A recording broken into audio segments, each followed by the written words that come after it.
त्रिवत्सष्टमे त्रिवत्साष्टमे तुर्यवाष्टमे तुर्यौहेतमे पष्टवाष्टमे पष्टौहेतम कुक्षाष्टमे वशाष्टमरुषवष्टमे प्रेहष्टमे नक्षाष्टमे धेनुष्टम आयु यज्ञेन कल्पदां प्राणो यज्ञेन कल्पदां अपानो यज्ञेन कल्पदां व्यानो यज्ञेन कल्पदां चक्षु यज्ञेन कल्पदां श्रोत्रं यज्ञेन कल्पदां मनो यज्ञेन कल्पदां वाक् यज्ञेन कल्पदां आत्मा यज्ञेन कल्पदां यज्ञो यज्ञेन कल्पदां ओम ह्रां ह्रीं ह्रूं ओम नमः शिवाय नमः शिवाय ओम ह्रां ह्रीं ह्रूं ओम नमः शिवाय नमः शिवाय ओम ह्रां ह्रीं ह्रूं ओम नमः शिवाय नमः शिवाय सत्यगं सत्यमे चत्वारिगं सत्यमे चतुश्चत्वारिगं सत्यमे अष्टाचत्वारिगं सत्यमे वाजश्च कृतवश्चाविजश्च कृतश्च सवस्तमोर्धादं यस्यान्त्यायनश्चान्त्यश्च भुवनश्च भुवनश्चादिपदिश्च ओम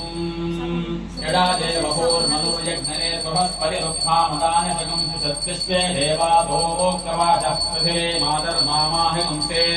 मधुमनिष्ये मधुजनिष्ये मधुवक्ष्यामि मधुवदिष्यामि मधुमरें देवेभ्यो वाजमुत्यासकं शुश्रूषेण्यां मनुष्येभ्यश्चं मा देवावन्तु शोभायै पितरोऽनुमदन्तु ओम तत्सर्वभ्रष्टं मात्राहेनं दुयद्धवेद तत्सर्व्यं कम्यतां देवनारायण नमोऽस्तु नारायण नमोऽस्तु रे विसर्गबिन्दुमात्राणि पदपादाक्षराणि च न्यूनानि चातिरिक्तानि क्षमस्व परमेश्वर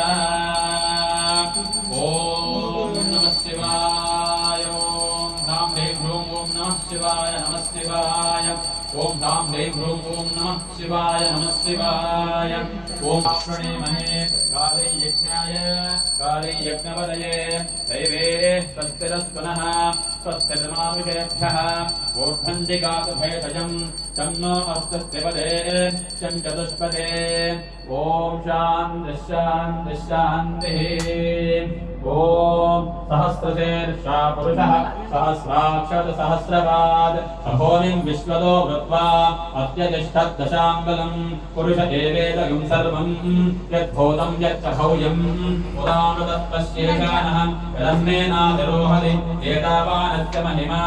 अतो जियायागुश्च पूरुषः पादोश्च विश्वाभूतानि विपादस्यामृतं दिवि विपादोऽभवुदयत्पुरुषः पादोऽस्येह भवात्मनः ततो विश्वज्यक्तावद् शासनानशने अभि तस्मात् विराट